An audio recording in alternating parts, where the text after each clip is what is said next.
More than 760 measles cases have been reported in the U.S. this year, the highest since 1994. The CDC is reporting 60 new cases since last week, largely driven by 2 outbreaks in New York. Overall, 23 states have reported cases this year. No cases have been reported in South Dakota or Minnesota, but 2 unvaccinated people in northeast Iowa have contracted measles this year.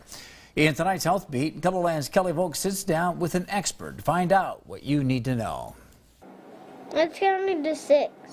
Heading to the doctor for shots isn't exactly fun. They'll hate you for an hour, but after that, they'll be fine and back to themselves. Mother Shannon McIntyre knows all about that. 5-year-old Morrison already has the measles vaccinations he needs ahead of the new school year. Kids need to get the shot twice, once after their first birthday and then after their 4th birthday. That's something Avera pediatrician Sherry Ike wants all families to be doing. The scary thing about measles, it is extremely contagious. It is actually more contagious than things like Ebola or SARS.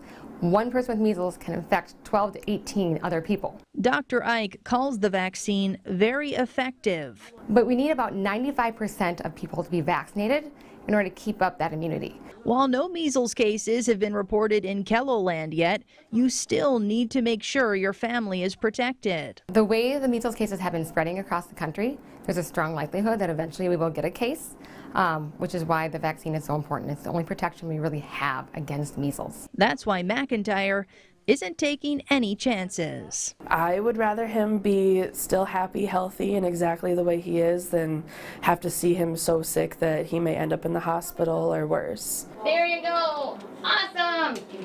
With Health Beat, I'm Kelly Volk. If you're an adult and haven't had your second measles vaccine, you should check with your doctor to see if you need it. To see a chart that breaks down when people should receive the shot, head to this story at Keloland.